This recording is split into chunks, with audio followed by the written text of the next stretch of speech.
button. All right, we are live. Hello, Sing Space. Hello. I'm dancing because I'm so excited to be here with you.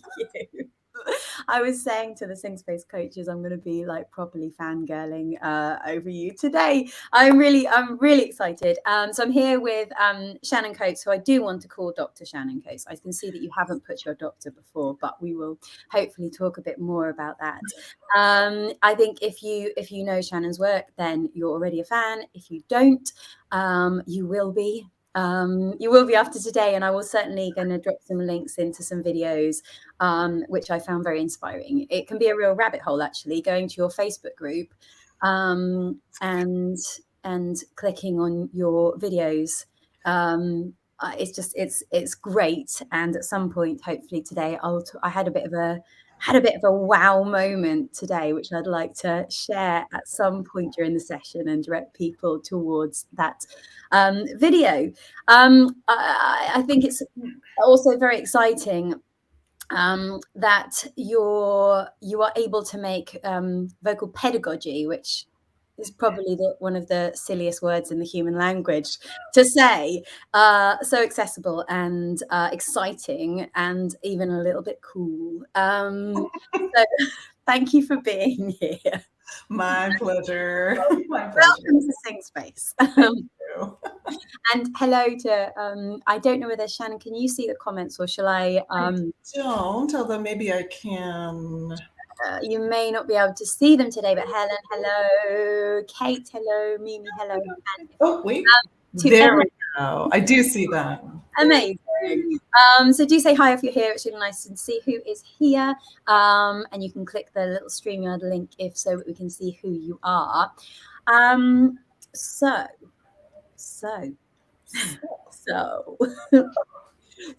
well, I'd love to just have a chat with you today, and the topic of the day is about kind of contemporary classical crossover. And I think hopefully the arc of this session will be to move to start with the physiology and to have a bit of a chat around that, and then kind of talk about why much of your work goes beyond talking about the physiology. Anatomy and physiology. Yeah. Exactly. Should we start with just asking, so you do have a doctor at the start of your name, which I do. Which is very exciting, and I wonder at home if everyone wants to just try saying their name now with doctor before it. It must feel like a Dr. Rachel Lynes. It does feel very. It must feel like a very nice thing, and deservedly so, because I imagine it's not easy to have gained that. So could you tell us a little bit about your journey? I sure can. So I began teaching voice when my daughter was born. I was working in marketing, actually, in finance. I was in a marketing division of a finance company. I did an undergraduate in classical voice and performance undergraduate in classical voice, and then left that world for a while. And then, so when my daughter was, my oldest daughter was about to be born, I decided that I didn't want to really go back to that job because 9 to 5 is super boring. Sorry for folks who love it, but wow, super boring. So, and folks have been asking me for voice lessons for a long time. And I had always been like, no, I'm a performer. And also, like I didn't really feel, anyway. So I thought, hi, in Canada, we have a year, and actually it's increased now. But anyway, we have a year paid parental leave. So yeah, we do. Mm-hmm. Yeah, that's what, yeah, anyway, we won't go into that. But so I thought this is a good opportunity when my daughter was born to just kind of explore other options. So I took on some voice students, not very many, because you can't make very much money when you are on maternity leave, because it is you're not supposed to make money because the government is paying you. So no. But anyway, so I took on a few voice students at the time and loved it. And so then I, quit my real job and started teaching voice. And I was maybe 6 months into it, maybe a year into it, where I thought, I love this and I am good at it. And I also don't know what I'm doing. Like, I really don't think I know what I'm doing. Like that voice ped course I took in undergrad, that was a long time ago. And I didn't really pay attention anyway because I was going to be a singer. So like, why would I pay attention? So I auditioned I got my act together because I hadn't been singing really, especially not Western classical. I'd been doing some contemporary worship, but I hadn't done any Western classical singing in a long time. So I got my act together. There was a brand new master's in voice pedagogy at the University of Toronto, which is about 45 minutes away from where I live, with a fantastic teacher who is to this day my mentor and very good friend, Lorna MacDonald. And so I auditioned and was able to get into that program. Like I said, it was relatively new at the time. So I did the master's, and then because I was kind of on a roll, I was like, let's just do let's do the doctorate while I'm at it. An extreme amount of privilege involved in that. First of all, having an incredibly supportive partner. My kids were 2 and 4 when I went back to school. So, like my parents helped out. They were able to, and I taught all the way through. So I continued to teach. So there was a lot and the fact that I lived close enough to a university that had the program I wanted. Mm-hmm. I didn't have to redo my whole life. So there was a lot involved in me being able to do that. And part of that experience for me as well was someone who was older going into that program, not coming directly out of an undergrad program, and someone who had actually been teaching for a while, right? So I had actually been teaching for like 5-6 years at that point. And so I mean, a little bit before that, but I actually had real life experience in a typical independent voice studio. Whereas a lot of the folks that I was doing the work with, gosh, sorry, loud. Hopefully that's not coming through too much. So a lot of the folks who I was doing those courses with were either directly out of their undergrad and perhaps hadn't even taught before. A couple hadn't really taught before, or they were just beginning to teach. It sounds like our singers warming up. Yes, just a little siren there. Drive-by out there. So it was a very interesting experience for me in terms of looking around at our academic program as well and being like, okay, a lot of this information is actually not useful for me as an independent voice teacher. A lot of the information I'm getting here is around how to teach like 18 to 24-year-olds who want an opera career, right? Like this is who this information is for. Yeah. So the program developed and changed. Again, it was a brand new program. So it's a different program now, but that kind of set me up as well. And I also started to teach the undergraduate voice ped program there, class there. So that sort of started to set me up into what I do now, which is where as I'm coming through, I'm saying, okay, the resources for independent voice teachers, especially at that time, are taught by academic teachers who have never taught a 7-year-old in their lives. So or they've never taught or sung contemporary styles before. Yeah. So here they are trying to tell me how to do this and how to teach it, or they've never had to invoice someone regularly, or they've never had to set up a studio policy for like sick children, or like so they don't have so the information I'm getting is not actually super applicable to what I'm experiencing in real life. So yeah. That started me working toward creating resources specifically for independent voice teachers. And I mean, I have the academic credentials, of course, and so that's all good because it gives me a little bit of a, cachet or whatever. But Yeah. I am an independent voice teacher. I've never taught at the university. Like I've never taught voice at one-on-one voice lessons at a university. I mean, I've subbed for people, but I've never, it's never been my job, right? Like I teach independent, the typical students that you would see in an independent voice studio. And I think you said it yourself. You said at the beginning, you said, I was a singer, so why did I need to know voice pen? Like, why do I need to know that stuff when I'm a singer? Which is a kind of crazy thing. And I think that's something I'd really love to talk about is like, is that information that you've learned, that wealth of information that you have in your brain now. I would love to talk about the physiological differences, as we promised, between contemporary and classical sounds, but also how this information that you have, and a lot of us voice coaches have, and especially those who've gone into more of the science, how giving that to your students can be like giving them wings, or equally can be quite the opposite to as we're literally cutting off there, bring them back down to earth in a not very nice way.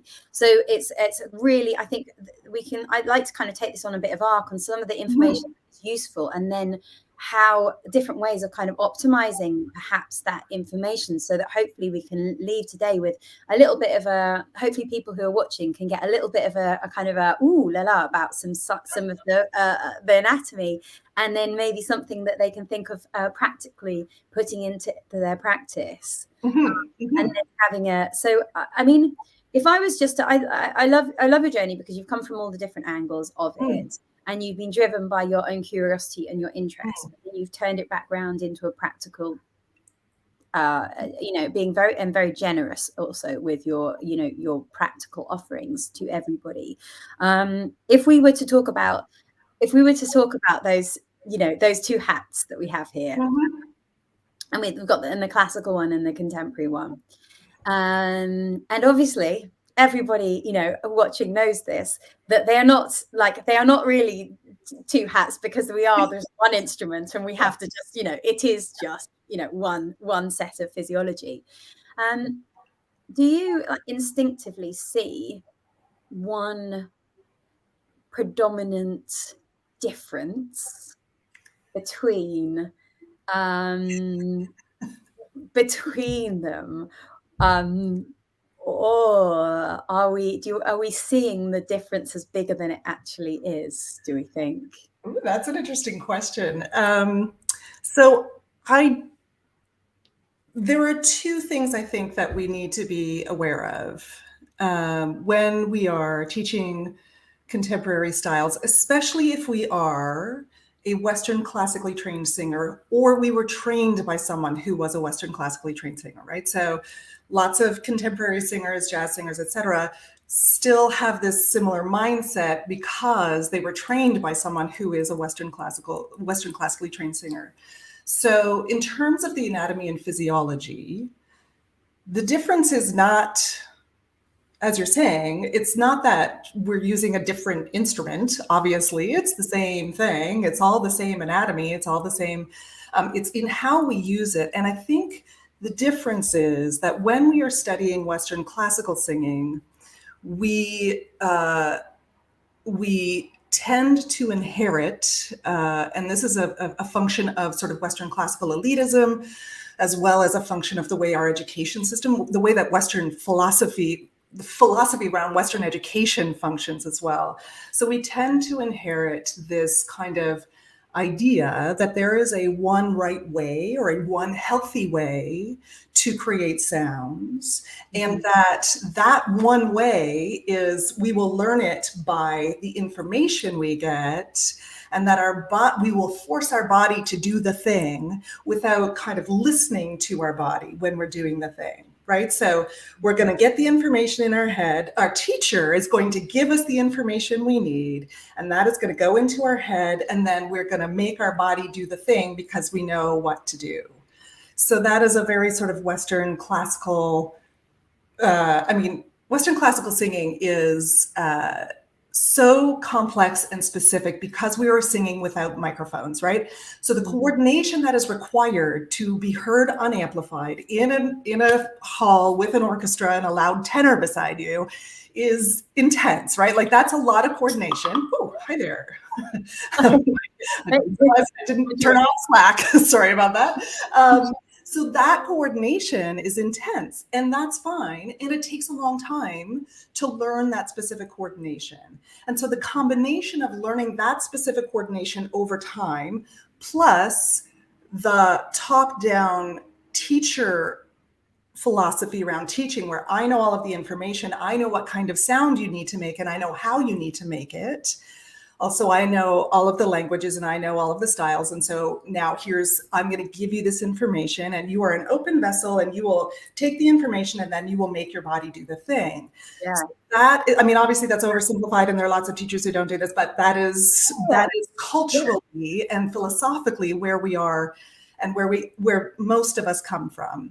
Yeah, and we still find that expectation when someone walks in a room, that kind of almost like guru mentality where someone books a lesson and they are actually looking for you to say, do X and Y, and I will become Z.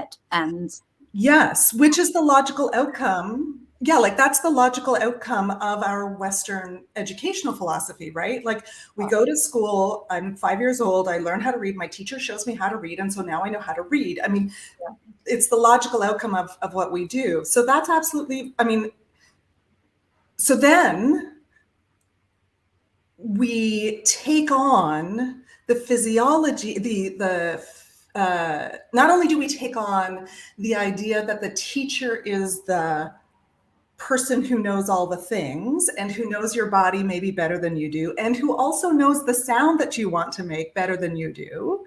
So not only do we take that on as teachers, now I'm talking as teachers, we also then take on, we kind of inherit this idea that, flow-based, legato-based, I'll say head voice-based, whatever, however we want to call it, lofty sound, all of those kinds of sounds that we associate with Western classical style, which we do so we can be heard unamplified. We don't do them because they're healthy. We do them because we can be heard unamplified. Yeah. This is not a culturally better way of singing. It is not a higher art form. It is just a more complex art form. It's more complex to learn to sing this way. It's a specific kind of coordination that doesn't make it higher. So anyway, so we take on all of these okay, raised soft palate. I've got to have a flow. I have to have low pressurization.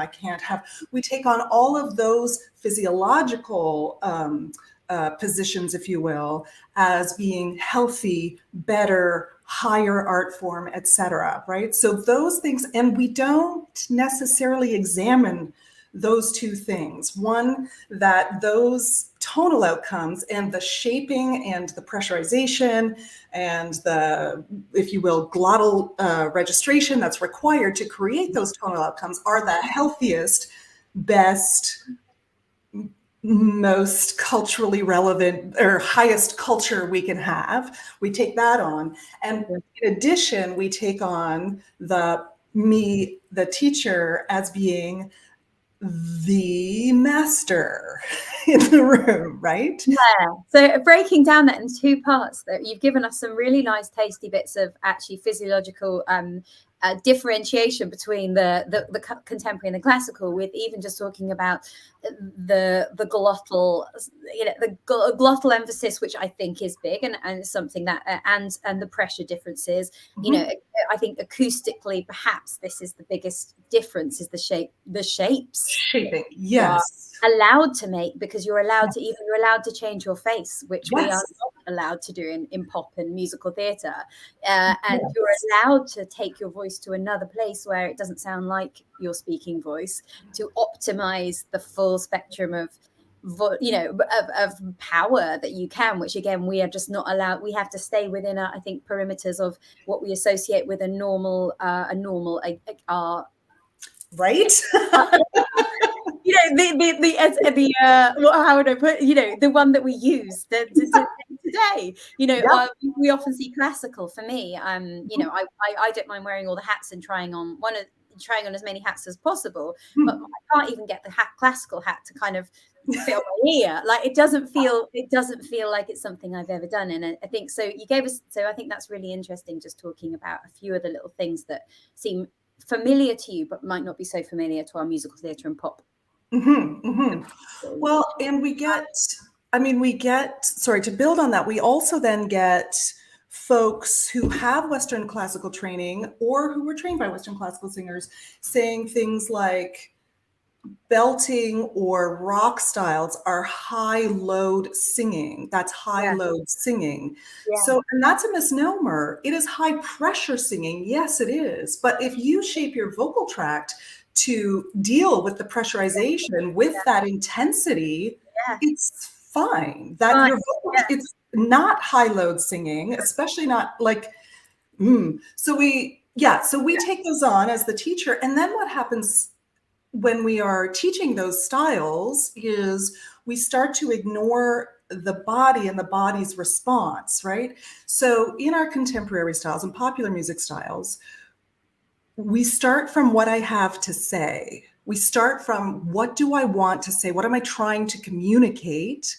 Especially singer-songwriters, obviously. So we start from what am I trying to say? And then we organize our body and we coordinate our body to do the sound that I want to make.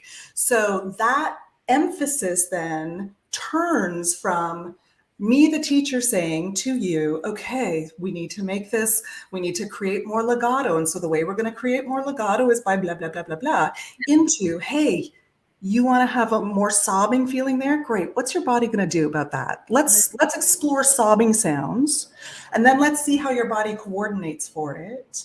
And now let's apply it into the song, or sing the song as if you want to cry the whole time, and let's just see what your body does, which is how we train and how contemporary and popular music singers start, right? So we start from, here's what I want to say. Here's the emotion I'm trying to communicate. Here's the story I'm trying to tell.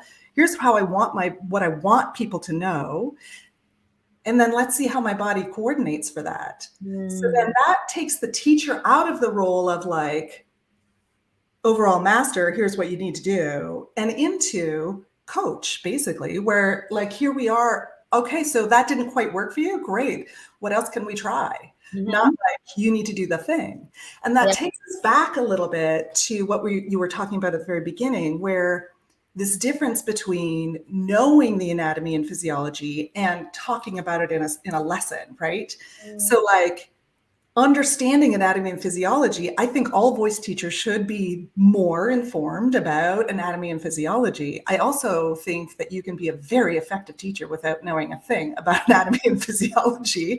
And I also think that that understanding anatomy and physiology is going to then underscore the way that you're teaching and how you're drawing and how you're making connections for students, for the singers you're working with, hopefully, rather than you taking the anatomy and physiology and saying, oh no, you have to do it this way because this, and this. Yeah. And I think the difficulty comes when if a singer comes to you, which almost every singer who exists will, who has been told that there is a certain way of doing things, and that certain way of doing things could have been their primary school teacher, age 8, saying, sing from your pump from your tummy, something, and it could be, but that narrative has now become formed as part of their existence, and so sometimes even if you are going to allow them experientially to feel the emotional journey, they've got it might be that belting is unsafe, is one of the worst ones, and then obviously you start to pull back, and then you probably hold your breath and get tenser, and it becomes unsafe. So at that point, understanding, as coaches, we want our students to understand the wonders of acoustics. We want to put Ken Bozeman's knowledge in their heads. We want to gift them this revelation that we've had about acoustic back pressure and stuff. But at that point in the lesson, I also know, because I've been there as a coach and made the mistake of suddenly going off on one about acoustic back pressure and seeing how to, it's that balance again of gifting them those wings of knowledge and intrigue and curiosity with an anatomical knowledge, and also not just allowing them to feel something like that. Yes, and this is a huge balance, and maybe I'll say there are two things involved here too, right? So one is the stages. There are a couple of theories out there about stages of self-directed learning. The one that I subscribe to, is by a guy named Grow. Of course it is. What a great last name for an education person, right? Grow. And he talks about 4 stages of self-directed learning. And the first stage is where the teacher is the director of all the things, and the student does not know yet what they want to know or understand yet what they want, in a way. And so they are looking to the teacher for that kind of information. So then when we're working with students like that, there's going to be more sort of direct information. There's going to be more of that kind of, let's try it this way because this might be a thing, right? Like there's going to be a little bit more of that. And then if we as teachers then can be conscious and intentional about moving through those stages where we're giving information, and then we start to make it a sort of like 80-20, where we're drawing their awareness and attention to what they're doing, as opposed to giving them the immediate feedback, right? So then they're starting to get the feedback from themselves and starting to trust their own agency and starting to trust their own bodies. Because yes, many students of all ages will come into the studio with no one ever having told them or modeled for them, or them ever having experienced having agency over their own sound, or agency over their own body. Consider that that's allowed. It's like they've just always been a passenger in a taxi, and then finally, take the wheel, and then it's yours, and then it's terrifying. And absolutely. Drive, and it was terrified for the first year, and then it becomes involuntary, and that wonderful place where we're suddenly changing gears without realizing we're changing gears. And I mean, I think I think again, because we as teachers, so sorry, what is happening? There have been no trucks all day long. It's all good. It's all good. Also, I have 4 children under 8. I can hear. It's all good. Like chaos is my happy. So you win. That's a lot and amazing. But that is that I think is part of what happens for us as voice teachers, is sometimes we get a little bit stuck in that first stage. We get a little bit stuck in working with singers in that first stage, and we never move them through or support them as they move through other stages of self-directed learning. We don't necessarily realize that that's even a thing, where we can move students through to stages where we are now their coach, in a sense, or consultant even, versus their master, versus the overall, or mentor even.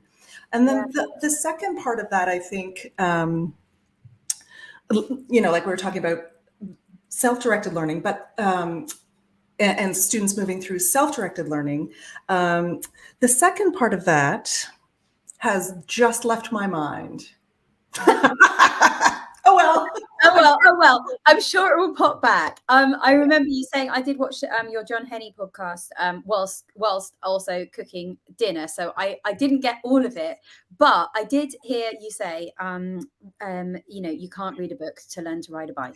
That is exactly what I was going to say. Exactly. Amazing. So I'm glad.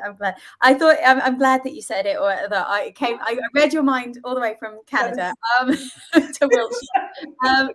And which is sometimes we get caught up again as teachers. We get caught up in giving folks the information, but having the information in my brain is not going to, if I have to process the information you're saying through language, that's like 4 more steps than I need in order to get it into my body. And I may never get it in my body. We learn how to sing by singing. So me telling you the process, that is good old Western classical education philosophy right there, where I tell you what to do and then you do the thing. That's not a great way to learn. It's not an efficient way to learn, especially not something like singing. So we want to move through those kinds of levels with the singers we're working with, as well as understand that our most effective way to communicate, and especially with contemporary styles, our most effective way to communicate is to find ways to get them singing, whether it's by modeling and then they're doing what we're doing, or whether it's through affect, as Ken Bozeman talks a lot about, or whether it's through what do I want to say, or whether it's through finding out, drawing out emotional, which is affect as well, but all of those things. So like when we think about, coming back to physiology as well, anatomy and physiology, when we think about what happens when I am in a high emotional place and I'm trying to say something likely on, the second chorus in a song, what happens? I go, ah, right? I go like, ah, why? Anybody looking at me right now knows that I'm in a high emotional place right now and I'm singing something relatively high and intense because of the way my body is. So I do that instinctively as an emotional, as a response to the emotion I'm trying to communicate. But what does my body do? My body coordinates. So I get into a little bit of a support system in my body. So now I can have a highly pressurized breath moving through my body. Yeah. And now, right? And I've got a narrowed larynx now. So my head's back, narrowed pharynx, and my mouth is open, widened and shallowed mouth, intense sound. So now I've got a high belt sound, basically, right? Yeah. So body knows best. So on that, what you're saying is with the classical singing, we are putting our physiology into positions to optimize the sound that we think, historically we should make.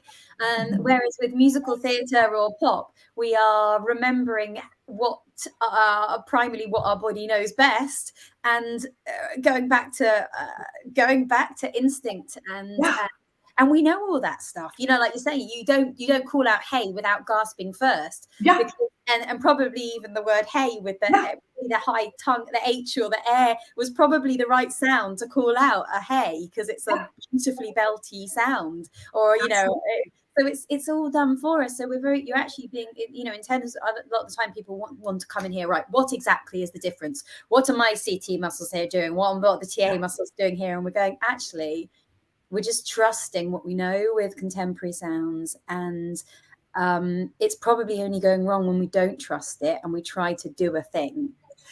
Yes, or when we get into, but I need to lengthen the back of my neck and I need to have a low larynx or I'm going to hurt myself. Try doing a high belt with a lengthened neck and low larynx. Just try. You are going to hurt yourself. So we need to get out of the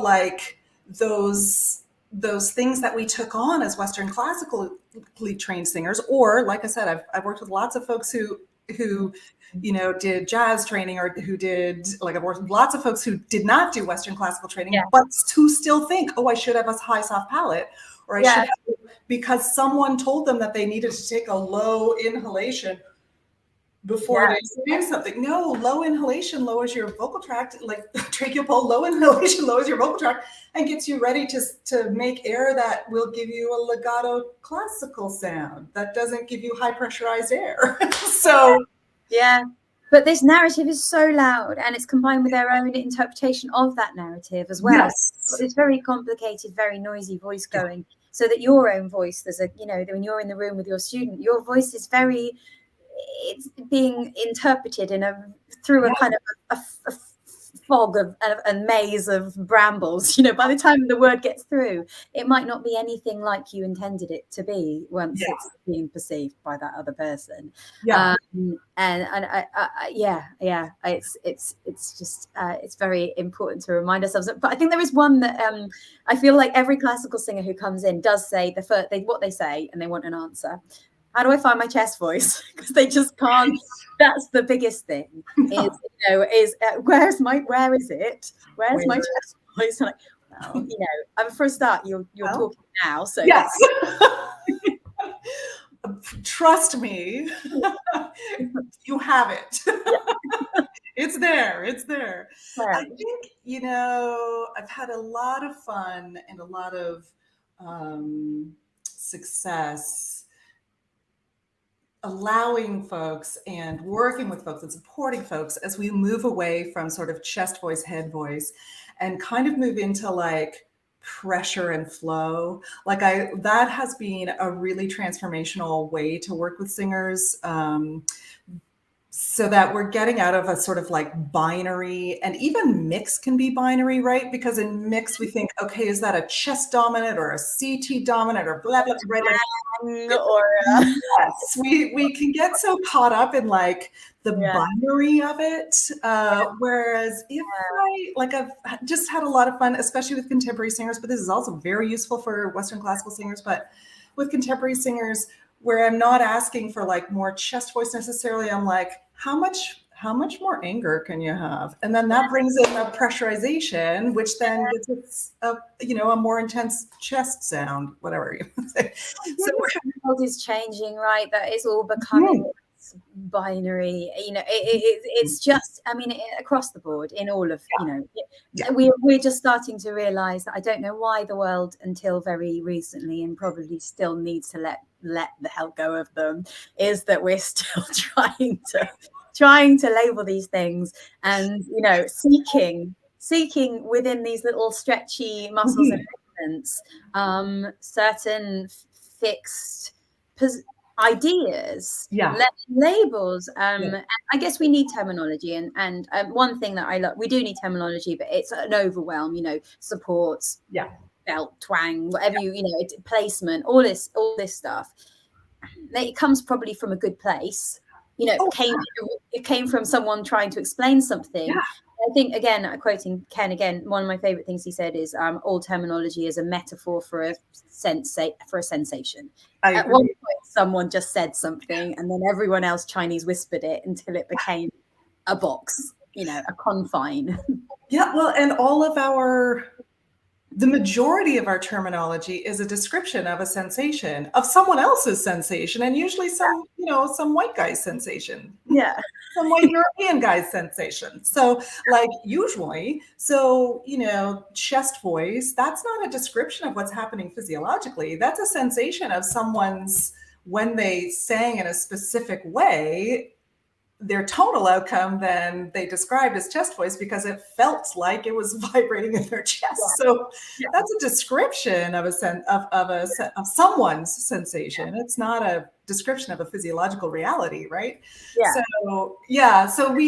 I think that is also, again, I think that comes back to our Western education and philosophy around education and philosophy around the removal of mind and or of brain and body, right? This separation, between mind and body, which definitely comes into our education and then really has slipped into our singing as well, where we think, if I can just understand all of the things, and if I can take all of those descriptors that someone used, and if I can describe them, if I can make them attach them to a physiological process, then I've got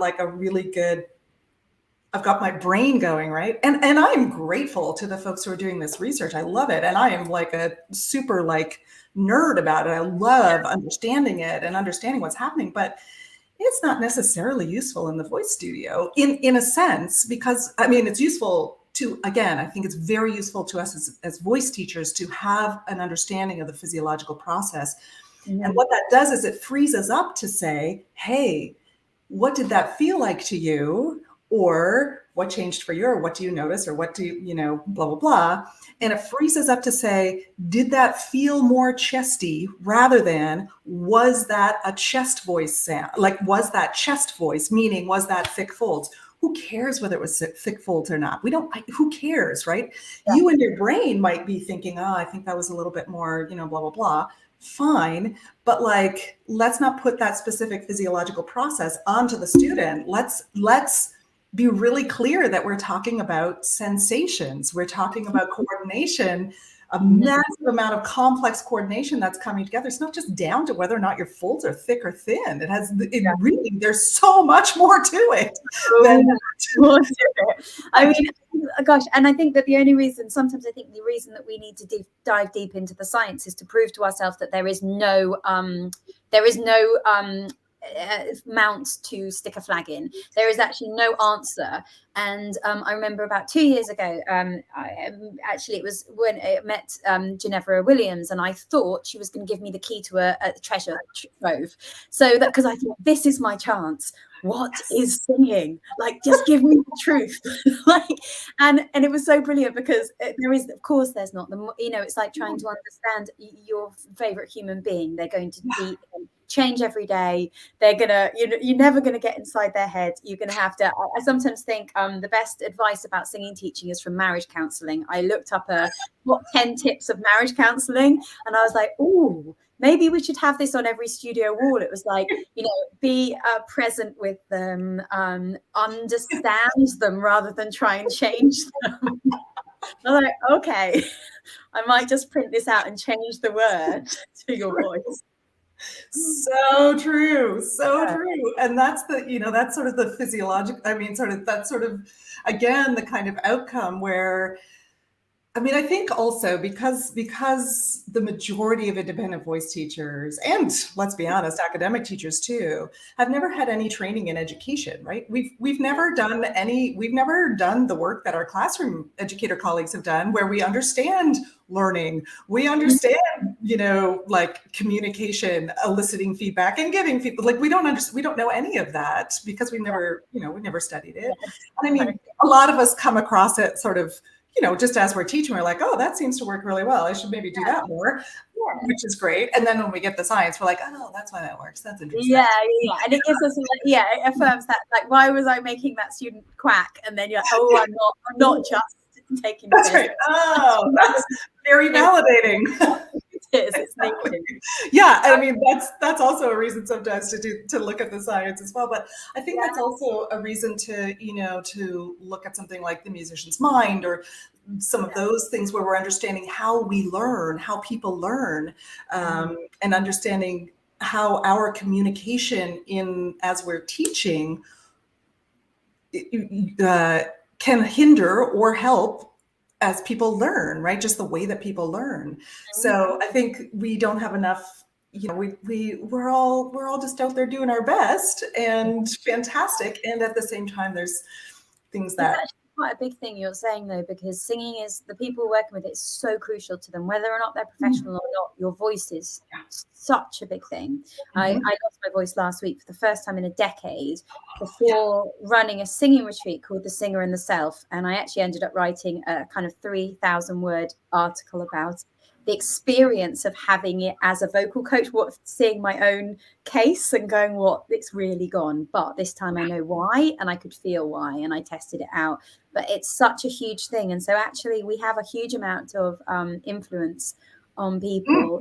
So actually you're right that we're mostly performers or have done a course on, and we're not teachers, and we haven't been taught how to, you know, sometimes how to create that space in a room. And actually, just as you're saying, it's actually, we have to be, I'm aware of the singers out there who perhaps have you know, lost their connection to their voice, because at some point someone almost disassociated themselves from their own sensation by stealing their autonomy, by telling them what it should feel like. It's quite big. Oh yeah. I mean, how many times have you heard about, or, you know, worked with someone who's who thinks that they can't sing, or they think that their grade 5 teacher told them to mouth in the back of the choir because they couldn't sing, or whatever, like there's so many, and so often we say something to students like, oh, you have a really tight jaw, or oh, your tongue is really far back, or oh, your sound is too nasally. Or maybe we don't even say that. Maybe someone else says that to them. And then that becomes their identity, right? That becomes the thing they take on as like, I have this. And that is because of how, first of all, how influential folks are in people's lives, but also like, how we have been taught to not have agency over our own voices. Yeah. It is big. So I'm really grateful for the work that you and other people are doing to teach teachers how to, the art, as your Facebook, art of voice and the art of teaching. Let me see if I can circle it back to, I do love structure, and I love a kind of a linear narrative. So if I can circle it back to this morning, because I don't want to finish without just commenting on the video that I found myself watching. So I went to have a look at some videos. And if you can, go to Voice and the Art of Teaching, is that right? And on Shannon Coates's Facebook page, which is really great, and go to live videos. And I scrolled through and I ended up falling on one which said my ADHD brain. Yes, welcome to my ADHD brain. Yeah. And I don't know why I found that one. And actually, I would encourage everyone to go and see it, because even if, for me, I think it was basically a mirror to, I went, oh no, okay, all right, great. That was a moment for me, of realizing a lot of things about myself that I had not perhaps realized, which I actually announced to my wife this evening, and she was like, yeah, you think?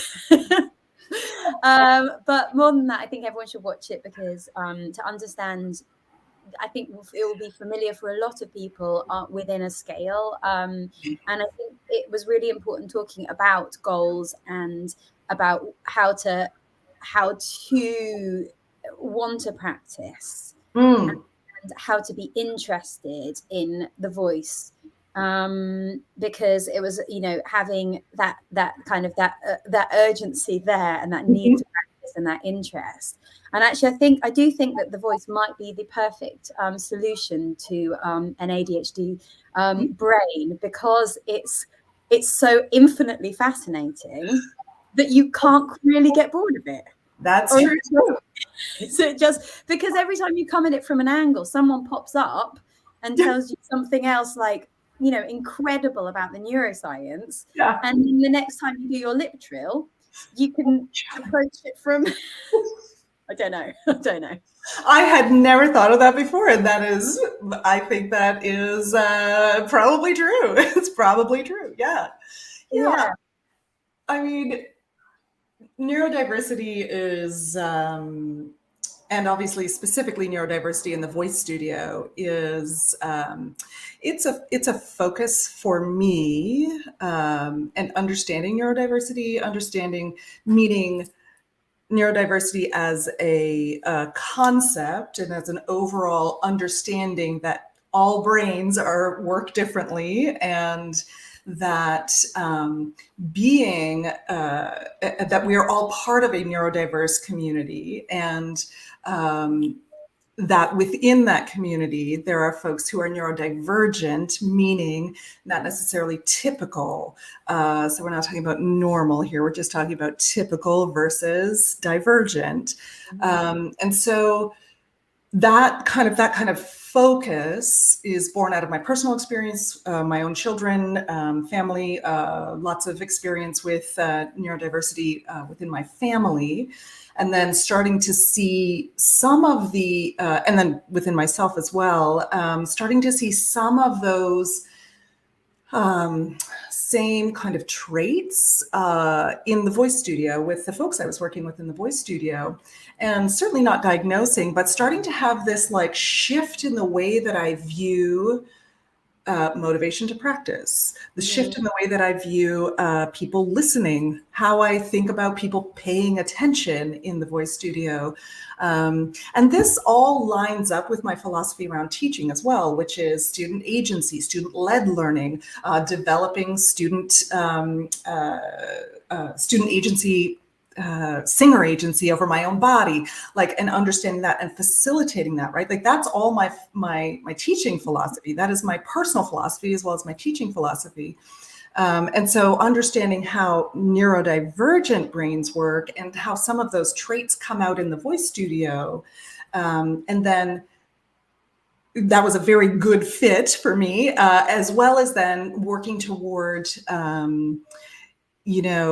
creating voice studios where folks who are neurodivergent don't have to ask for accommodations, where the studio is just already that inclusive that they don't have to be like they don't even have to disclose something, perhaps. I mean, I'm not sure that we're necessarily going to be at that level, but certainly where folks don't even have to disclose things. So, and what that means practically is kind of some of the things that you were referring to there, where we see students perhaps who don't ever seem to practice. Well, then what that comes back to is me saying, okay, what are my expectations around practicing and how am I communicating those expectations? And are my expectations based on neurotypical brains? Oh, wait a minute. Yeah, they are. They're totally based on someone having an internal motivation to practice and not and someone who doesn't have an interest-based brain, ADHD, for example. They're totally based on that. Ooh, or something like policies, attendance policies, right? Where I say like, okay, everyone has to come every single week or else, and so then my makeup policies are punitive rather than inclusive. So especially now that we're seeing, where we have this like ability and everybody is totally fine with going online, I can now have inclusive policies where I don't even have to ask whether, you might have a mental illness or you might just be, if you're an autistic person, you might be just overwhelmed. And so coming to a singing lesson is gonna make you not be able to focus in the lesson and not have a good lesson. So now I can make studio policies that are not punitive and that are not geared just toward folks who are neurotypical or who are mentally healthy or who are able-bodied, or I can make these studio policies now that are completely inclusive. And so, or someone who has a chronic illness, for example, all of those things, I can make them super inclusive now and say like, I can set up my policies in whatever way I want. So you don't have to come to every lesson, and attendance is not a thing necessarily, right? Like I can make it however I want.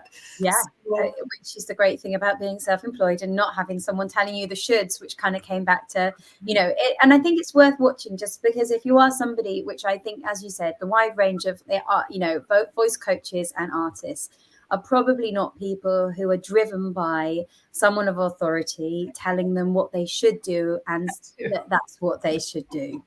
And if you are someone who perhaps loses interest more quickly in things, you need to acknowledge this. You still want to make the progress, and you don't want to be debilitated by anxieties of trying to work in somebody else's manner. So I think it's worth watching just to see that video, to think, if this is something that is me, can I accept this, not be ashamed of not doing the things in the way that person is telling me, and actually find ways of taking ownership over this thing called, the voice, your thing that is there, and being driven by interest. If you can find the ways of practicing that interest you, whether it's using emotions or whether it's using voice science or whether it's using sensations of acoustics or something, if you can find it, if you don't like any of that, maybe it's performance goals, or it's, maybe it's not any of those kind of practice things, but just starting to go, hey, am I just doing like working in the way that someone's always told me I'm working, or should I just stop for a bit and actually ask myself, how do I work best? When am I feeling most myself? And can I just accept that that's who I am and find ways of making it work? So yeah, thanks for that video. It was a good one. It was well, and that one I did specifically. It was specifically about me and some of the things that I've come to in the last little while, and some of the things that I've been able to just like let go. Right? Oh, look, I'm not actually a lazy person with no self-discipline. When I put the things in place that will, when I recognize how I'm interested to do something and how I can motivate myself to do something, and then I do that, then I'm obviously I'm not. Like, but I do, because I don't necessarily do things the way that we should. And it's like just a massive conversation, because even saying it, I feel like someone's going to tell me off. Like, actually, we're old enough now that we can actually do what we want. That's the secret, is that we're okay to live the life that we want. So. 100%. I mean, don't tell whoever it is. I know. I mean, I think too. Oh gosh. It's okay. We'll leave it. Could talk about that for a long time. We'll leave it. All right. Well, listen. I mean, before we tie up, does anyone have any questions? I know we went a bit off topic with some of the things we were going to talk about, but we did have a we did kind of cover contemporary and classical. We kind of covered it. We've also we had a panel at the beginning of this, because we're doing a pop season at Sing Space. So we've got this 100 days of pop. So we've been doing a lot of talking about pop, and we've got another panel which had all the Sing Space coaches come in and talk about different, varieties of this. But that was really helpful at the beginning when you were talking about it. Really, it was a very clear delineation between approaches. I think, just to summarize, that we had the classical singing of trying to optimize your instrument, instructed to optimize your instrument to create what is considered historically as the sound of most value. I don't know, how else to say it. And I mean, it's the if you want to be heard unamplified in a large hall over an orchestra, there's some very specific coordinations you've got to use in order to. I want to know about them another time. You might need to invite you in to talk about just that, because as a musical theatre performer, I think we would all like to learn how to make big unamplified sounds. And we did it in the 16-bar challenge, which I don't know whether you saw that, but we do a 12-week challenge, and we send a 16-bar cut of a new genre every single Monday. So you would have to learn opera one week, and then rap the second week, and then folk the third week, and then everything. We're a bit mean, actually. We go like, we're the full spectrum. Like, we're like, let's go to wear all of them. But opera week, Love it. Yes. So thank you. Lots of insight. Singers who think they're not actors. Connection to the body. I know. Really, I agree, Helen. I really agree, and I think that we can do a lot more of this with Western classical singing too. I mean, it is my, that's my home in a way. And I do have a couple of advanced degrees in that. So, it is my home in a way. And I do think that there is more student-led, emotion-led, body connection-led ways to teach classical singing as well. I think our traditional models are quite top down, and I think there are ways we can find, even in that very complex coordination, even in that, I think there are ways we can find. Yeah, people like Heidi are still teaching. I mean, Heidi's teaching online, and Heidi Moss, anyone who is who wants to learn classical from a classical singer, but also has, a huge amount of heart and soul and science behind it. Absolutely. And Barbara Tanz as well, as a classical Sing Space classical teacher, who is knows all of her breathing stuff, backwards. But she's, she also comes at it from a beautiful place as well. So there's lots of, there are lots of wonderful, absolutely, teachers. Yes, I agree. Brilliant. Hi, Sharon. Right. I'm going to let you get. What time of day is it? In It's 3:30 here, or just about. So have a lovely afternoon. Thank you so much. Thank you. Thank you. Good evening to you. Real pleasure to meet people in life who allow you to, switch your lenses up a bit and see everything differently. So yeah, I really, really appreciate it. Terrific. I'm going to press the big red button. Thanks for joining us, everyone. Thank you if you're here on Catch Up as well.